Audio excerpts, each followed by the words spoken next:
Satisfação em tê-lo aí, né, cara, no Maxilo Face Implants.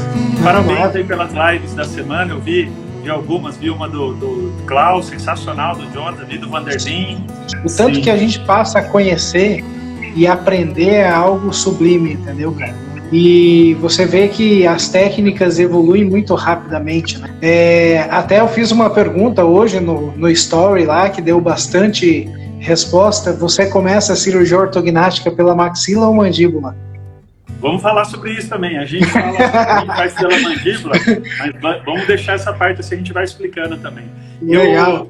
Então, a gente montou uma apresentação bem bacana, bem didática para os amigos cirurgiões, para pessoas curiosas, né? Os entusiastas, exatamente para a gente poder explicar um pouquinho sobre como é a vivência de planejamento para a cirurgia ortognática, o que a gente analisa na face de um paciente e como a gente transporta isso para um planejamento virtual. É lógico, tem N formas de fazer planejamento, eu vou dar enfoque em uma particularmente, que eu acho interessante e fácil. Tem diferentes filosofias e eu quero passar o princípio do que é a filosofia da JRG, Odontologia, e que segue a linha de pensamento do professor Larry Wolff, né? Para quem não conhece, essa nossa equipe, o mestre do nosso grupo é o João Gonçalves, que há 30 anos faz cirurgia bucomaxilo, né? É uma referência mundial. Ele e o meu parceiraço e amigo Daniel Cassano, ninguém faz cirurgia ortognática e prótese igual esses dois, aí ninguém faz como eles. Eu tive muita sorte de ter bons professores na vida e tenho muita gratidão por esses particularmente aí. E sozinho a gente não chega a lugar nenhum, né, Luciano? Exatamente. É uma realidade. Bom, parabéns. Só para a gente começar isso, nosso grupo, pessoal, a gente dá bastante enfoque em cirurgia de ATM, cirurgia ortognática, né? E aí isso entra toda a parte de planejamento. Então a gente, há mais de 16 anos já, 17 agora, ensina vários cirurgiões do país, temos mais de 200 cirurgiões formados conosco que fizeram curso de aperfeiçoamento e capacitação em cirurgia ortognática, né, em cirurgia de ATM, né, a gente sempre são módulos teóricos e práticos. A ideia dos nossos cursos são fazer os cirurgiões operarem, colocar a mão na massa.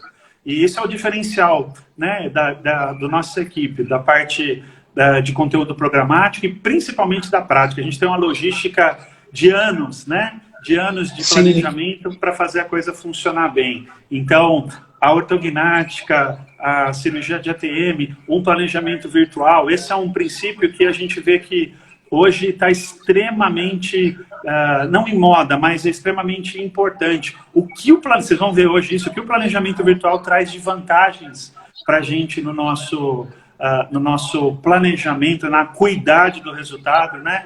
E principalmente para interpretar dificuldades que a gente... Hein, Luciano, tu vai abordar depois, né? O quanto mudou, né? Sim, sem dúvida, eu vou falar muito disso. Vou falar muito disso. A minha ideia é fazer um pupurri sobre a análise facial e os passos de planejamento 3D. Esse é o último curso que a gente tem, só para falar disso mais rapidinho, é um curso bem avançado para cirurgia, que é de prótese de ATM. Então ele é inovador, é bastante concorrido. A gente fez o primeiro módulo ano passado em Dallas e foi espetacular. Sobre a análise de face do paciente, o padrão de beleza, ele é muito individual. O que faz uma face ficar bonita? O ângulo da mandíbula, projeção do nariz, a projeção do malar. Então isso é bastante variado. Às vezes o que é bonito para uma pessoa pode não ser bonito para outra, né? Mas o interessante é a gente tentar chegar num equilíbrio do próprio paciente, do que ele gostaria que fosse feito, né? Das suas expectativas, isso é extremamente importante. Da limitação que o cirurgião vai ter. Eu sempre faço essa pergunta nas consultas com o paciente. Quem é o seu padrão de beleza? Quem que você acha bonito para fazer, que você acha que você tem traços faciais também similares? Isso é sensacional, porque os pacientes às vezes falam, olha, eu gostaria de ter um padrão da Aline Moraes, um ângulo bem definido, um selamento de lábio bonito, uma projeção de malar. Então a gente fala, puxa, pera lá, a queixa dela, eu preciso trabalhar melhor numa rotação? Será que eu vou conseguir? Será que eu não vou ter que precisar de uma prótese de ângulo? Será que talvez eu tenha que colocar uma prótese na região de malar, né? O que eu preciso trabalhar de vermelhão de lábio? Eu preciso complementar com alguma outra coisa, com harmonização? Então, tudo isso é importante para a gente chegar num resultado mais satisfatório. E os padrões de beleza são extremamente variados. O paciente pode ser dólico-cefálico e ser muito bonito, braquicefálico e ser bonita, né? Então, esse conjunto todo, né, essa miscelânea que a gente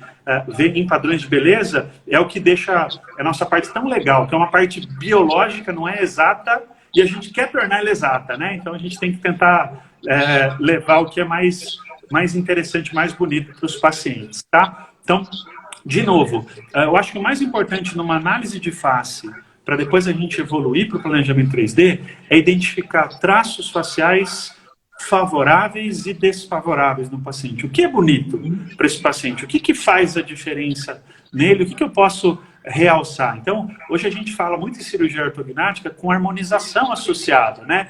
Preenchimento com gordura em alguma área, remoção de gordura em outras áreas, procedimentos nasais associados, tudo isso. E eu vejo, bom, eu sou jovem dentro da área da cirurgia, eu estou desde 2005 na equipe JRG Odontologia, que eu fui, graças a Deus, acolhido e agraciado. E desde 2005 a gente vê uma evolução gigante da forma de planejar, de pensar, e principalmente a evolução cirúrgica. O tempo que se demorava uma cirurgia, a forma que ela era executada. Hoje a gente tem uma forma assim tão protocolar de realizar a cirurgia, que isso é fantástico, né? É uma sequência mesmo, que deixa a cirurgia muito, muito bonita. Mas o mais interessante é que esse protocolo, a gente segue uma sequência lógica para deixar a face do paciente mais harmônica, né? Isso é extremamente importante. Então, os padrões de beleza são extremamente importantes serem compartilhados com a expectativa que o paciente tem, né? A cirurgia ortognática é um procedimento simples, tecnicamente, de ser feito por um cirurgião bem treinado, que tem uma curva de aprendizagem longa. Aí ela é fácil, tá? Não é de imediato, vou fazer e vou operar. O cirurgião tem um ego muito inflado, né, Marcio? A gente, por mais que opere melhor ou pior, todo mundo se sente muito poderoso nesse aspecto. E a gente tem que ter um pouquinho de humildade nessa curva de aprendizagem, porque tudo que a gente vai fazer, ortognática, cirurgia de ATM, prótese, a gente tem uma curva grande. Existe uma curva de aprendizado, tem que se preparar, tem que operar com colegas. Eu acho que é muito importante operar com colegas, trocar experiências e buscar conhecimento, sempre se atualizar. Eu acho que o conceito mudou nos últimos aí 10, 15 anos. Anteriormente, os pacientes buscavam a cirurgia ortognática para obtenção de resultado funcional apenas. Hoje você observa que é uma junção estética, funcional e até da articulação. E como que a gente faz isso? Essa é uma ficha nossa de análise facial, que a gente consegue determinar vários critérios harmônicos e desarmônicos no paciente, e através dela é que a gente faz o planejamento do paciente, seja 2D, seja 3D, tá? Hoje, lógico, eu vou dar o foco no planejamento 3D, o que a gente tem de mais novo, mas a folha de análise facial é extremamente importante. Eu quero só passar detalhes importantes para quem não está muito familiarizado com isso. O que a gente tem que enxergar na face de um paciente para entender e falar, puxa, aqui realmente ele tem uma parte do rosto que está um pouco mais longa do que as outras, ele tem um desvio maior do mento de um dos lados, né? O sorriso gengival é muito marcante na região posterior, mas não é na frente, né? A gente olha, o paciente às vezes não tem um selamento competente de lábio, então ele tende a dormir de boca aberta, às vezes baba em travesseiro, pode roncar, em casos com diminuição de espaço aéreo, ter apneia obstrutiva, enfim, uma gama de possibilidades para a gente avaliar tudo aqui também, né? Associado isso com imagens radiográficas, tomográficas e ressonâncias, tá? Principalmente, tá bom? Bom, vamos lá então. Quando a gente vê os terços da face do paciente, por que isso é importante? Se a gente fosse dividir os terços da face, Márcio, do paciente, Existe uma proporção entre o terço superior, o médio e o inferior. Eles deveriam ser simétricos. E ele tem uma variação de 55 a 65 milímetros. Muitos pacientes que têm um plano oclusal muito mais baixo, eles são verticais. E aí esse paciente tem a parte inferior da face, o terço inferior, aumentado. Então a gente falou, opa, ele pode ter esse aumento tanto pelo excesso vertical de maxila, né, desse paciente, tanto por extrusões de padrões dentários, tá? Quanto pelo excesso vertical de mento. Então, o conjunto todo, mordida aberta, né, falta de selamento, uma série de características podem levar a parte inferior da face a ficar mais aumentada, né? E aí a gente fala, opa, às vezes tem 1 centímetro maior do que o terço médio. Então a gente já sabe que às vezes a gente vai ter que trabalhar com alguma forma de conseguir fazer essa redução, tá? Que é importante. Por exemplo, nessa visão frontal do paciente, eu sempre gosto de atentar à posição de olhos. Isso é um erro muito comum e difícil, às vezes, do cirurgião enxergar, que a gente chama de distopia, né? Às vezes um lado é um pouquinho mais alto que o outro, uma parte da musculatura desenvolveu mais do que a outra, e quando isso acontece, é muito comum a gente ter a diferença de altura do pavilhão auditivo. Muito comum mesmo. Só que tem uma imagem interessante na tomografia, que boa parte desses pacientes, a parte inferior da órbita, ela continua simétrica. O globo ocular, a curvatura da órbita lá em cima, ela é aumentada. Então, às vezes a gente consegue nivelar pela borda inferior, mas a parte superior dos lados estão diferentes. Isso é muito interessante e a gente vê isso bastante na tomografia.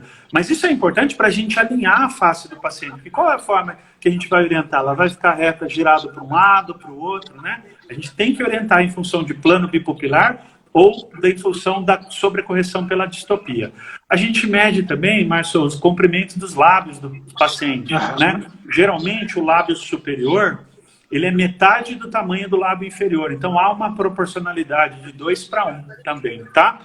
Nessa visão também dessa análise facial, a gente já trabalha também pensando na correção da inclinação do mento em relação à face. O queixinho pode estar mais girado de um lado do que do outro. Então a gente vai lá e marca também o quanto que o paciente falta para selar o lábio, o quanto que falta para ele conseguir ter uma exposição de dentes dentro do normal. Normal, um paciente, numa faixa mediana de idade de 16 a 20, 22 anos, deve abrir a boca e mostrar 2 milímetros de dente, a gente chama de relação lábio-dente.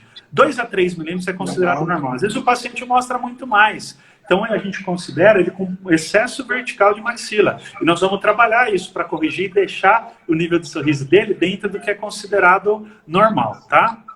Ainda nessa folha, mas de análise facial, a gente olha também o nível de exposição de gengiva. Isso aqui, para mim, é extremamente importante e polêmico. Show de bola. Essa ficha é sensacional. Não, muitos cirurgiões cometem, às vezes, um erro nisso. A pessoa faz o nível de impacção de maxila pelo nível de exposição gengival, principalmente por isso. E não está certo, né? Às vezes o paciente tem um tônus muscular que ele acaba mostrando 10 milímetros de gengiva pela força excessiva. Só que quando ele abre a boca, ele está mostrando 5 de dente só. E o normal seria ele mostrar de 2 a 3. Vamos considerar 2 normal só para fazer uma conta matemática. Ou seja, essa maxila dele está com 3 milímetros mais baixo do que ela deveria estar. Então ela deveria subir só 3 milímetros. Ele vai continuar mostrando gengiva. Mas por que eu não subo mais? Porque senão quando esse paciente começar a falar, a gente não enxerga mais os dentes dele. Então é o nível de exposição do dente em repouso que tem que determinar o nível de impacção que a gente vai fazer. Lógico que um sorriso gengival posterior também interfere para a gente, né? Você vai falar, tá mostrando muita gengiva no fundo, mas isso não é o quanto eu vou impactar. A região anterior tem relação direta com isso. É o quanto eu vou rodar o plano oclusal. Esse é o detalhe importante. Né? Se eu vou rodar mais horário ou anti-horário, o que eu consigo trazer de harmonia para a face, tá? Do paciente. Excelente. Nessa ficha que vocês estão vendo ao lado aí também, dá para observar que a gente anota também no nariz do paciente as aberturas das narinas, um triângulo nasal, eu vou mostrar no próximo slide para vocês. E se o paciente tem desvios também, importante, e se os cornetos estão hipertrofiados. Por quê? A grande parte das cirurgias ortognáticas a gente faz turbinectomia parcial do corneto inferior. Isso é importante para o trato respiratório do paciente, né? Principalmente nos casos de impacção.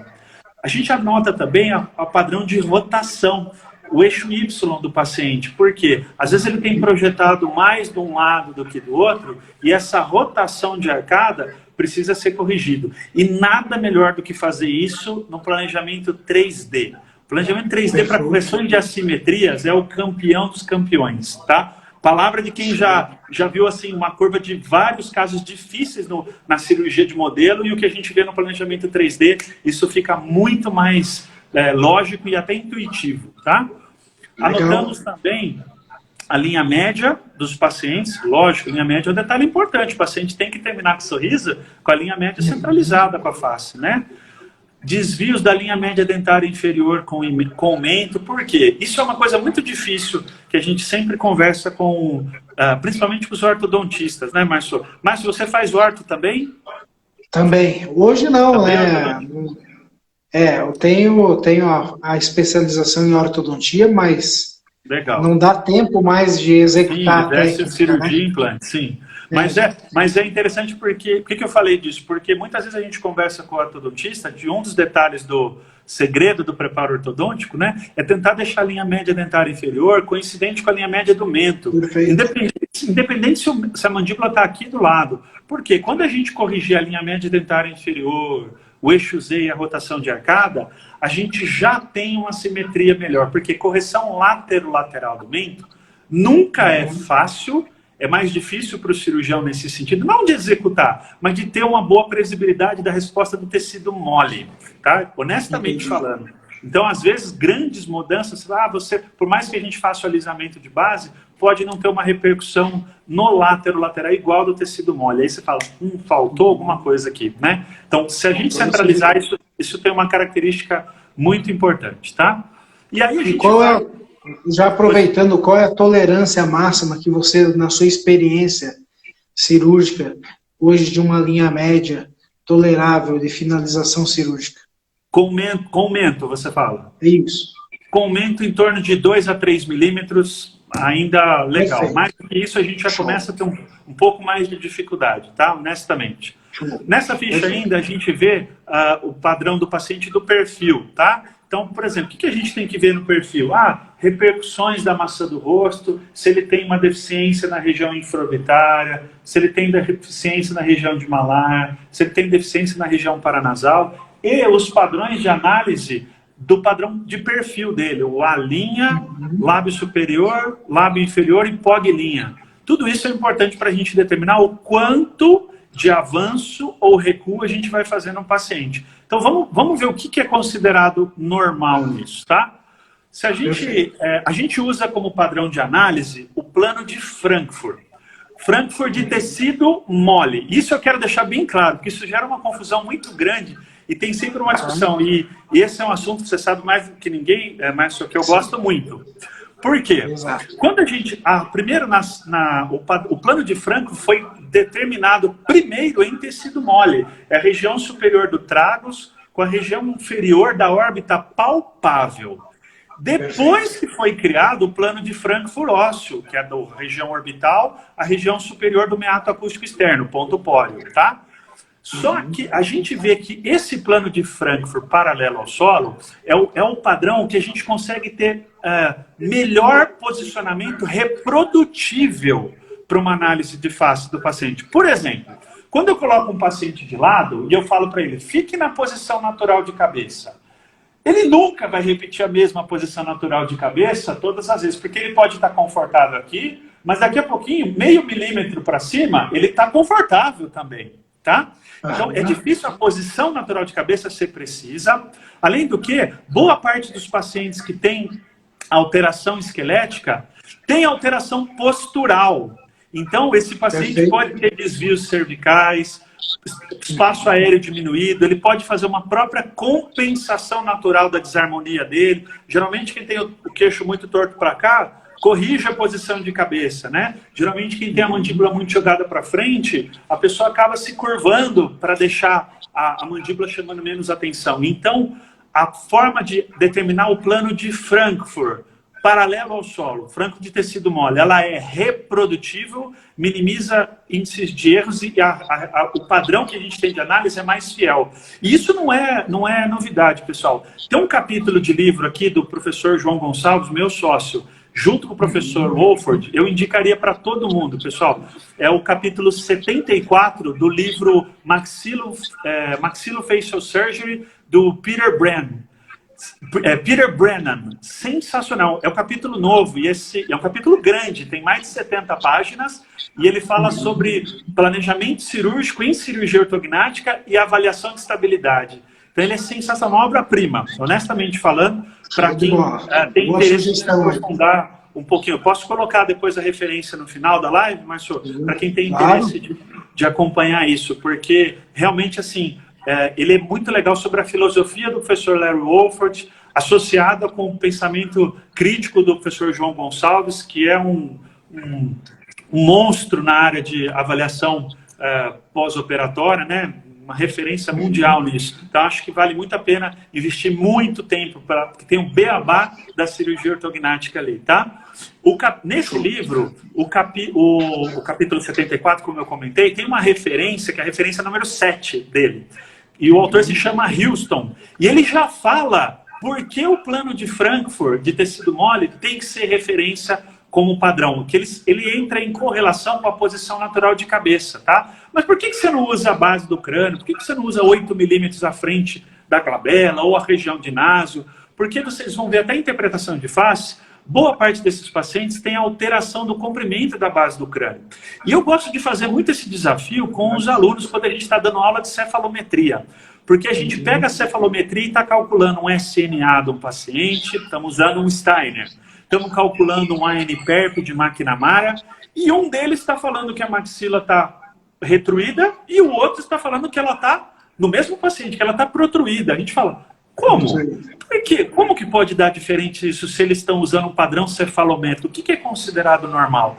Esse paciente que tem alteração da base do crânio, cela, naso, poliórbita, a gente não pode usar essa região como referência para o planejamento. Então, nem sempre a gente pode usar aquela medida de 8 milímetros à frente da glabela para fazer uma interpretação da vertical verdadeira. Precisamos tomar muito cuidado com isso, tá? Nem sempre o cirurgião tem que usar o McNamara para ver a distância do ponto A a NPERP, que é uma medida muito usada por vários cirurgiões que planejam cirurgia até hoje e que principalmente começam a operar a maxila primeiro, né? Eles veem que a distância do ponto A em NPERP é de 0 a 1. E a pessoa posiciona a maxila nessa e depois leva a mandíbula. E às vezes a mandíbula termina super classe 2. Você vai falar, mas você olha a cefalometria do paciente, está perfeito.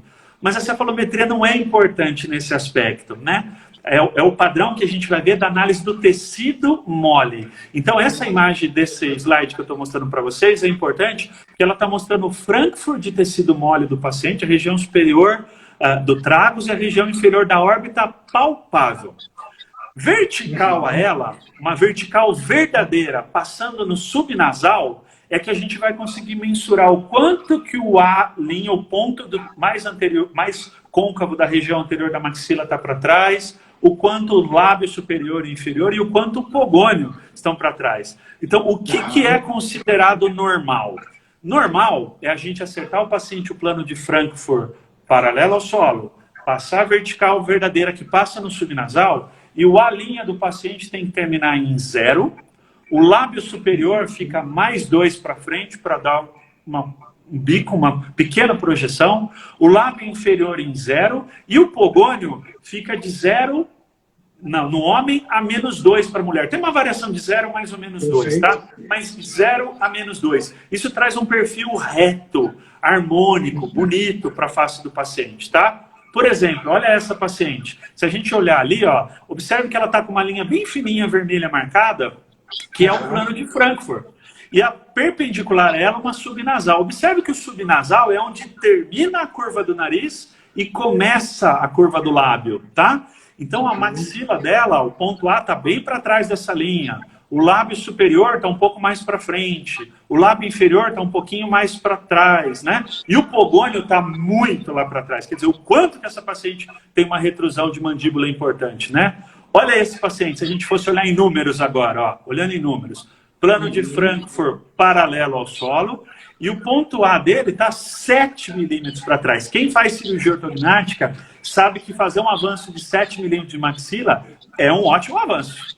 É um ótimo avanço. Às vezes a gente faz 3, 4, 5 milímetros de avanço. 7 é um ótimo avanço. Olha o pogônio desse paciente, quanto que está para trás? 31 milímetros para trás. E às vezes a pessoa fala, puxa, mas como você vai fazer um avanço de 31 milímetros? Tem uma série de coisas. O avanço da maxila, a impacção dela, a rotação anti-horária, né, o nível de rotação, a mentoplastia associada. Então, tudo isso para a gente conseguir ter um perfil mais legal da face. Olha esse, por exemplo. Ó, essa imagem é muito legal por um aspecto, pessoal. Tem que observar aqui essa linha bem, a vertical verdadeira, que está passando no subnasal perfeito do paciente e que está praticamente em cima do násio, da glabela. Como é que eu vou avançar 8 mais ainda para frente? Esse paciente já está com 7 da maxila retruída. Quer dizer, se eu tivesse que olhar 7 mais 8, eu teria que avançar 15 essa maxila. Será que essa maxila precisa avançar 15?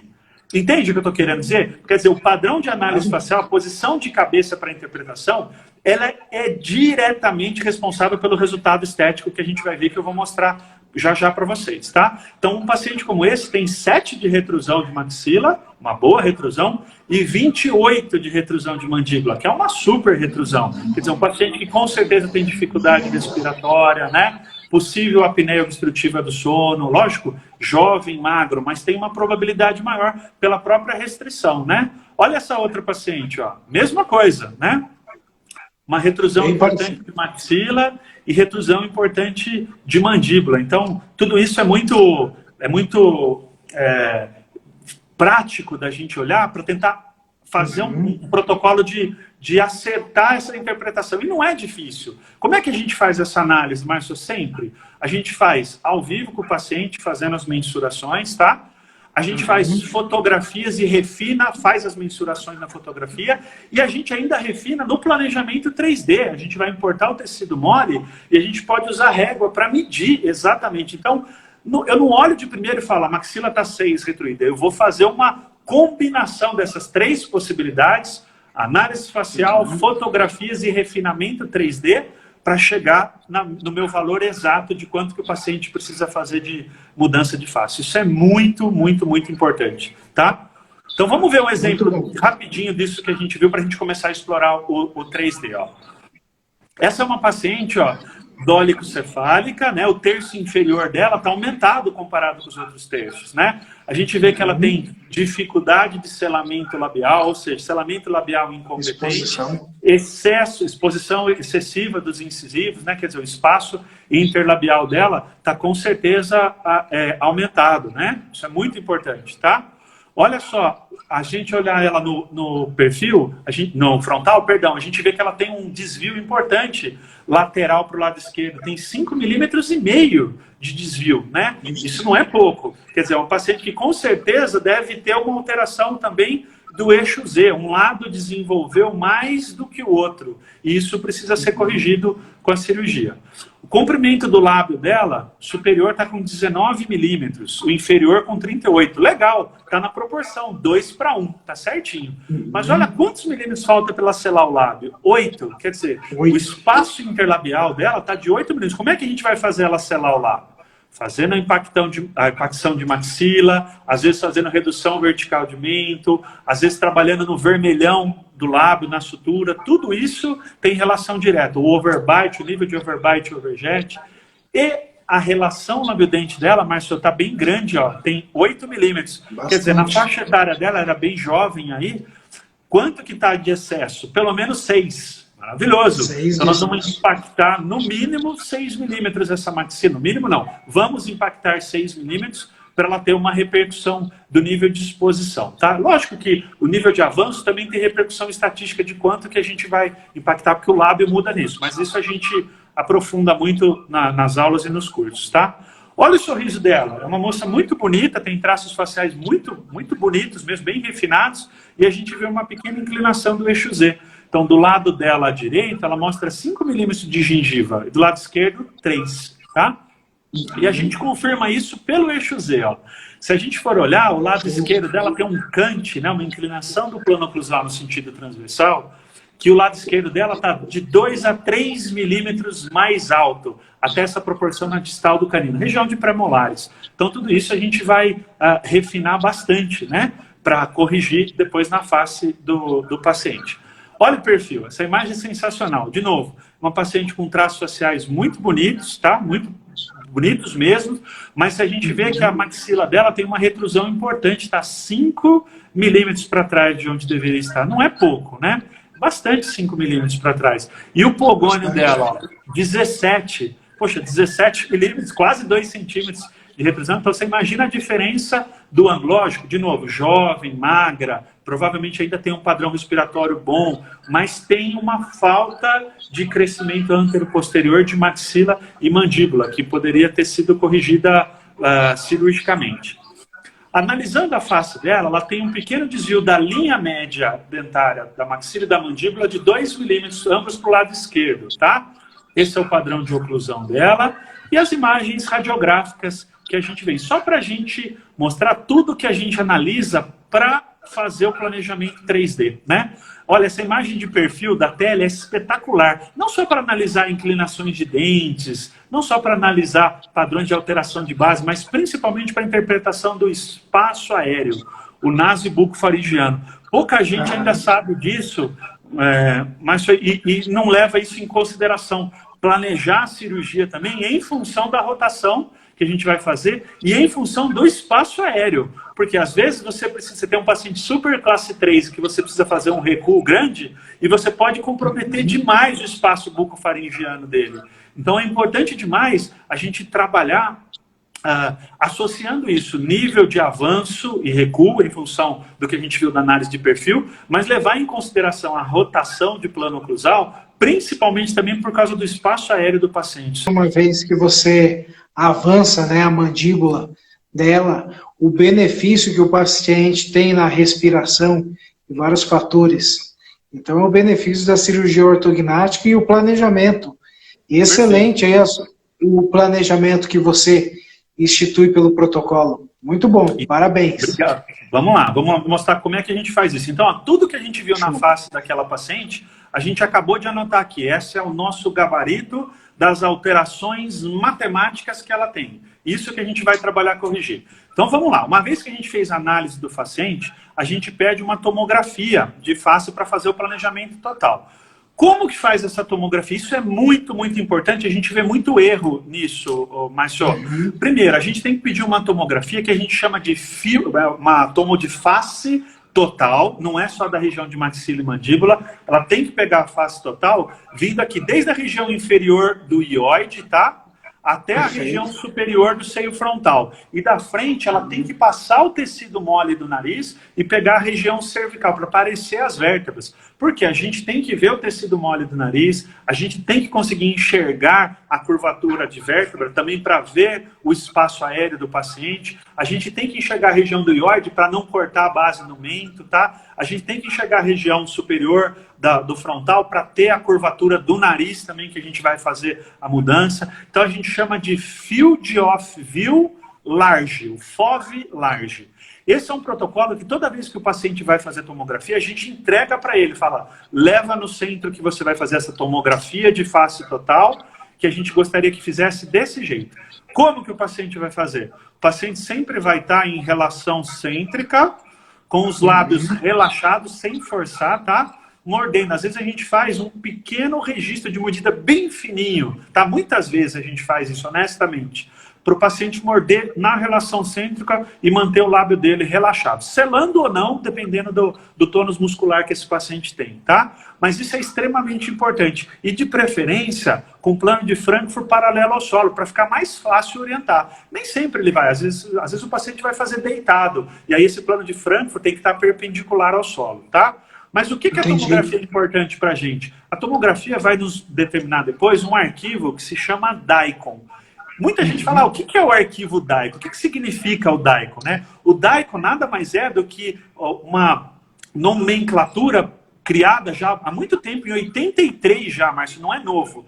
de 1983, que nada mais é do que a comunicação digital de imagens na medicina. É isso que significa DICOM, comunicação de imagem digital na medicina, tá? Nada mais é do que um conjunto de normas que a gente tem para tratamento, né, transmissão dos dados. E aí, de um prontuário para outro. Então, qualquer equipamento, depois, o paciente não tem que, o profissional ou os hospitais não tem que ter o mesmo equipamento, porque o formato dele permite essa troca fiel e segura de dados, tá? Então, uma vez que o paciente faz a tomografia, ele vai ter esse DICOM.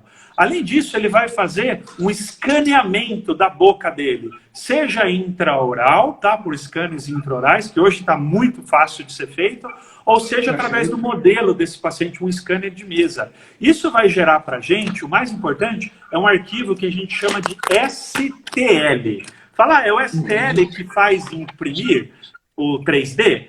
A gente precisa do STL para imprimir o 3D, mas o STL, a literatura fala que significa assim, estereolitografia, por isso que é STL. Ou o nome mais correto mesmo do STL seria o Standard Triangle Language. Nada mais é do que uma leitura padrão de triângulos. Por que triângulos? Isso é sensacional. Porque triângulos é o que a gente tem de mais preciso para vetores, de eixo x, y e z, eixos cartesianos. Então, inúmeros triângulos montados sobre si conseguem determinar uma superfície. E aí sim a gente tem esse STL do paciente para poder trabalhar e casar a superfície desse STL com o volume da tomografia, tá?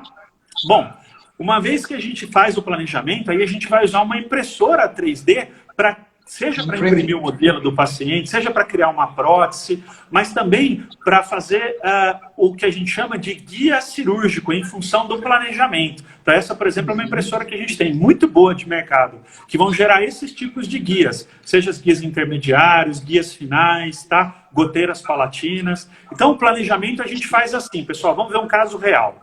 Essa é uma paciente que nos procurou com excesso vertical de maxila, terço inferior aumentado e uma queixa articular importante pelo deslocamento de disco articular. Então ela fez ortognática e ATM junta, tá? Por N motivos que não é o objetivo principal disso outro. Olha lá, o terço inferior dela está aumentado, está maior, tá? Do que o terço médio.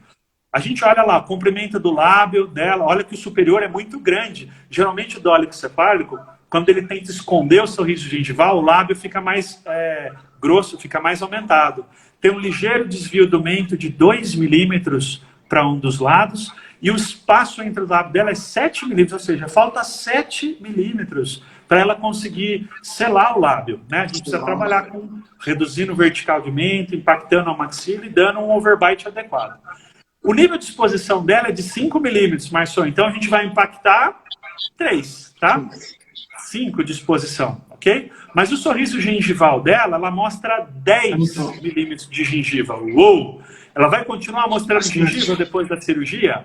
Vai, porque o tônus muscular dela é muito grande. A gente vai ter que associar sutura VY, gengivoplastia, tá? Nessa paciente. Tudo isso é extremamente importante. Cassanão, um abraço, meu amigo. Tudo bom, Cassano. Vamos aí junto. Olha só, ela tem um pequeno desvio da linha média, tá? Da maxila e da mandíbula de 0,3 milímetros. Uma inclinação do eixo Z de um lado está um pouquinho mais baixo, 1 milímetro só. Mas no perfil dela, se a gente acertar o plano de Frankfurt, a gente vai ver que a maxila dela está 4 milímetros para trás de onde deveria estar e o pogônio está 16. Puxa, 16 milímetros de retrusão de mandíbula é uma grande retrusão. Provavelmente essa paciente vai ter um benefício de espaço aéreo bucofaringiano muito bom depois da cirurgia, pelo nível de avanço. Se o objetivo é a gente deixar o pogônio da mulher aproximadamente 2 milímetros para trás, quanto a gente vai avançar de mandíbula? 14 no total. Não só de mandíbula, né? Mas o movimento total do avanço, da mentoplastia e da rotação, né? Esse conjunto tem que dar 14 milímetros de mudança anteroposterior do pogônio, tá? Muito importante isso. Olha o sorriso gengival olhando de lado, né? Ela mostra bastante gengiva. Olha esse sorriso gengival posterior, bastante, né, Márcio? Isso é importante, parceiro, porque o nível de rotação anti-horária que a gente tem que escolher, apesar de ela ter que fazer uma impacção de 3 milímetros na frente, né? A gente imagina que a gente está impactando tudo 3 milímetros, né? e eu preciso rodar anti-horário dela, para jogar bastante essa mandíbula dela para frente, né? Só que eu não posso rodar muito, senão eu continuo fazendo o sorriso gengival posterior dela ficar muito grande. Então eu tenho que chegar no mais ou menos quanto que eu posso impactar a maxila, o quanto que eu vou fazer de rotação anti-horária para não baixar muito a posterior, tá? Que é bem importante, e o quanto eu vou ter que compensar com a mentoplastia, tá? Isso é muito importante, tá? Eu vou deixar salvo sim, pessoal. Estão pedindo para deixar salvo, eu vou deixar sim, tá bom? Olha só, essa paciente só tem toque de molares lá atrás, tá? Esse é um caso ortodôntico, foi conduzido pela minha parceira ortodontista, doutora Carolina Guerra, um super trabalho que ela fez, ortodôntico, para deixar essa paciente extremamente legal no alinhamento e nivelamento, tá? Olha a oclusão dela como estava imediatamente antes da cirurgia, e vamos para o planejamento. Então vamos lá, fizemos análise facial, já pedimos a tomografia, já pedimos fotografia do paciente e já pedimos o arquivo STL do modelo ou da boca do paciente, tá? Que eu já expliquei o que é cada uma dessas coisas. Então a primeira coisa que a gente vai fazer, a gente importa essa tomografia num programa para planejamento. Existem vários bons programas para planejamento virtual. Cada um deles tem uma facilidade e uma dificuldade e vantagens no que você trabalha, tá? Honestamente, eu não diria que um é extremamente superior ao outro. Tem alguns que a gente tem ferramentas bem intuitivas de trabalhar e que fica fácil da gente ter resultados muito bons. A gente gosta muito desse, por exemplo, é o Dolphin, tá? Já usamos todos os outros programas que realmente são muito bons, tá? Não estou defendendo nada de especial nesse aspecto, mas ele fica fácil o padrão de planejamento depois. Então, olha lá. Primeira coisa, puxamos a tomografia, a gente vai orientar ela, né, nos eixos cartesianos para acertar linha média, eixo Z e rotação. Então, na visão frontal, o plano bipupilar paralelo ao solo, tá? Nesse caso dessa paciente que não tinha distopia, e o plano de Frankfurt. Aqui, coincidentemente, a gente está tendo bem próximo do plano de Frankfurt ósseo. Mas o nosso objetivo, estou até mudando a cor, né, da imagem radiográfica, mas principalmente o nosso objetivo é a gente ver isso no tecido mole. Olha por que a tomografia é importante que pegue o nariz todo e a região posterior e que não corte a orelha. Eu sempre brigo muito com isso. Eu falo, puxa, mas tenta não cortar a orelha. Por quê? O que a gente está vendo na tomografia agora, Márcio, é o que a gente viu na análise facial. É a chance de determinar a região do trago superior e a região da órbita palpável dela. A gente consegue ver que estava no esqueleto certinho, ó, na região inferior da órbita dela, tá vendo?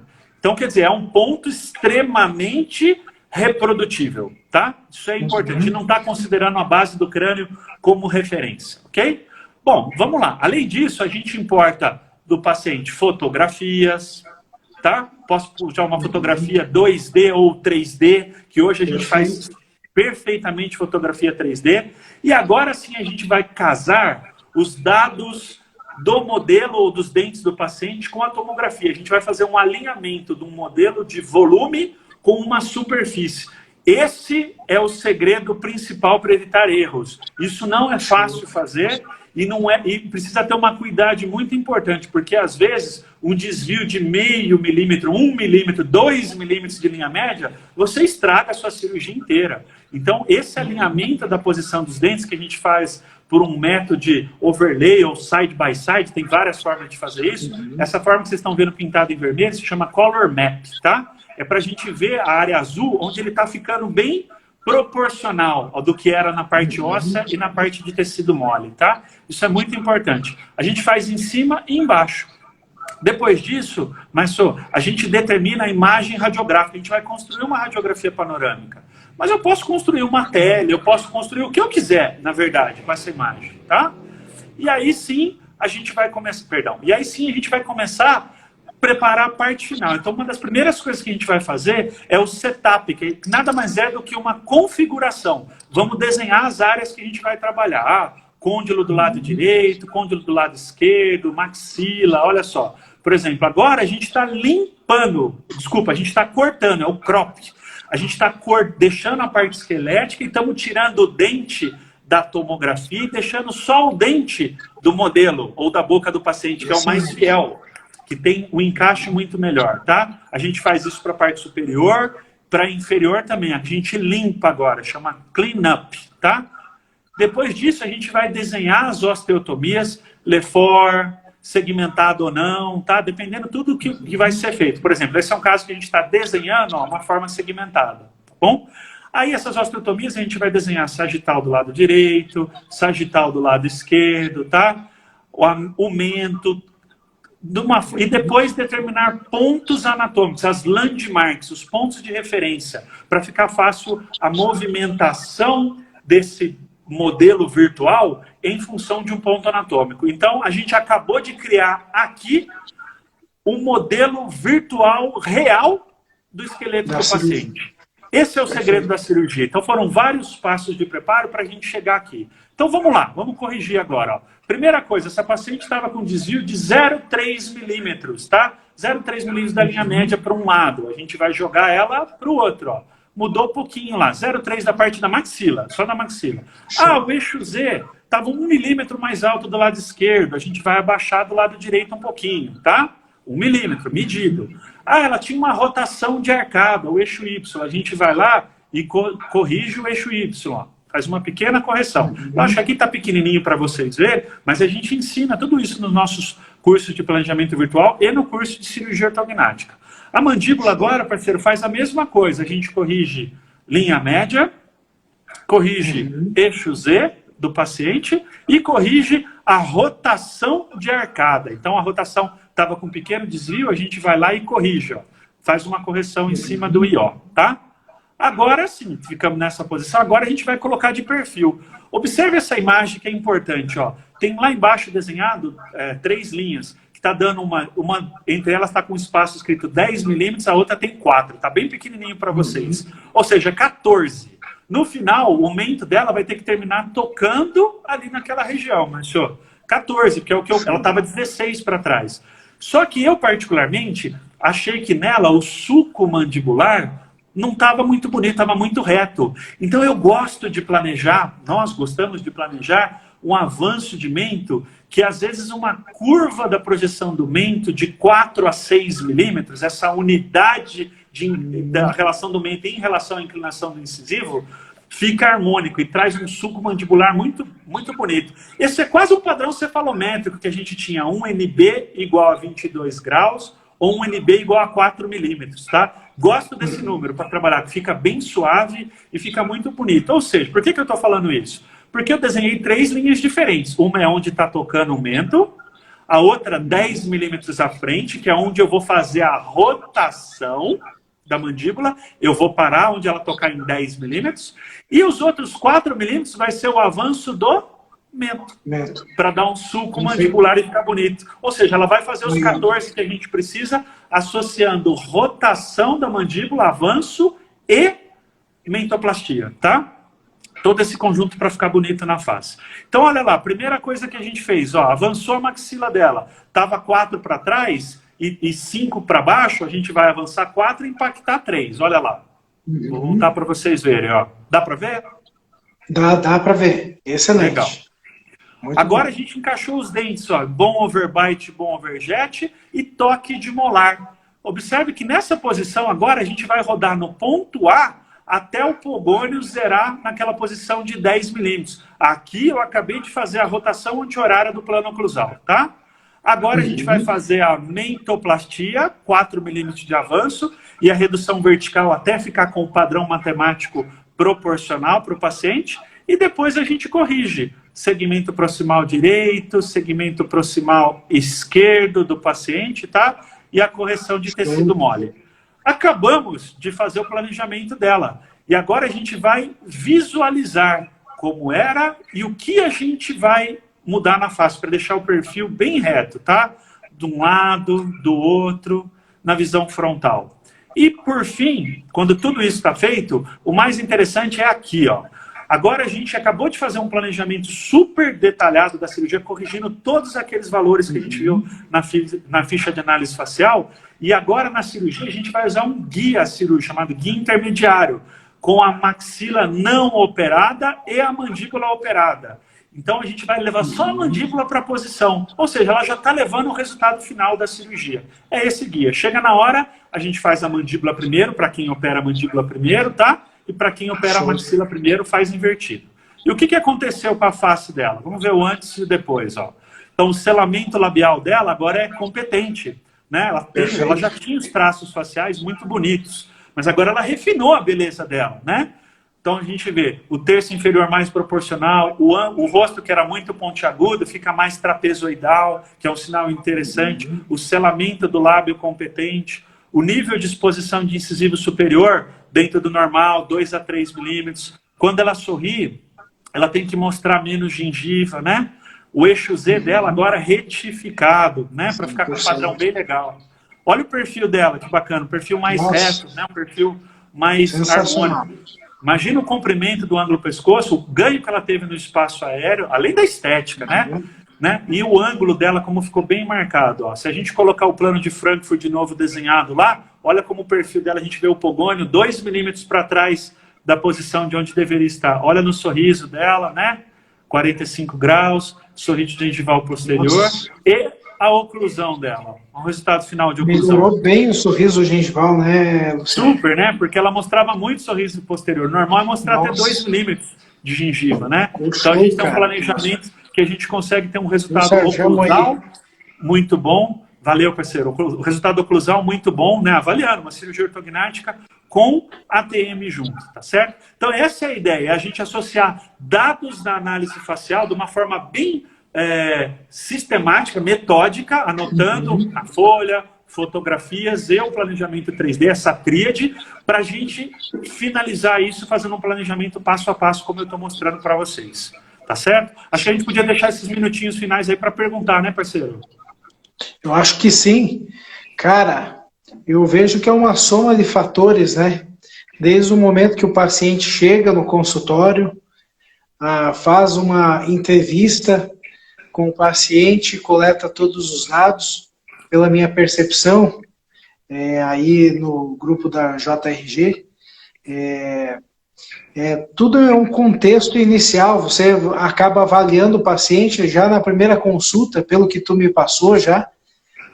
Sim, exatamente. Tendo a oportunidade de adquirir a filosofia da JRG agora, há pouco tempo, e eu observo que vocês têm um protocolo muito bem estabelecido, uma filosofia legal de trabalho e sensacional. O teu case ficou extraordinário. E obrigado. É um assunto complexo, né, professor Luciano, de ser falado em 1 hora. Sim, fiz um pupurri aqui. Meio, você não teve tempo nem... Não teve tempo nem de tomar água aqui. Não teve tempo nem de tomar água. Eu já deixei parabéns. Aqui, muito bem, Luciano. Eu acho assim, o planejamento, eu acho que tenho certeza que o caso é a junção da análise estética do paciente, desde o 2D, que o profissional tem que saber o 2D, para daí entrar no 3D. Eu acho que é um dos grandes segredos do sucesso cirúrgico, e o resultado que você passou aí para os espectadores é isso. Eu acho que tá de parabéns aí, o teu grupo passou a muito mensagem obrigado. Que tinha que passar, e eu acho que é por aí, cara. Não é à toa, né? Quantos anos de história a JRG, a história de vocês. Tem muitos anos. 30 com o João, vidas, né? 30 com o João, 18 com o Daniel, já 15 comigo. E aí vem Douglas, 8 ou 9 anos, Jaqueline agora conosco, mais 4 anos. Tem uma turma fazendo uma fundação bem consistente aí, graças a Deus. Né? Graças a Deus. Vamos ver aqui, ó. O colega está perguntando aqui, Luciano. Vamos lá. Ele perguntou, nessa paciente, a intrusão na região, como ela fez 3 de impacção, a gente rodou tudo 3, né? Eu impactei 3 milímetros no total. E a rotação foi pequenininha, foi só de 4 graus. Então ela desceu 1 só na região posterior, tá? E mesmo assim, depois da cirurgia, eu fiz gengivoplastia total superior para deixar a coroa clínica mais harmônica. Ainda bem que ela tinha essa possibilidade também, né? Ainda bem mesmo. Então essa foi a forma de resolver esse caso. tá bom? Show de bola. Obrigado, Luciano. Tudo de Parceiro, bom, tá? eu agradeço muito. Conversamos. De coração. Parabéns. Vou Confira. deixar já. Já Obrigado. salvo já.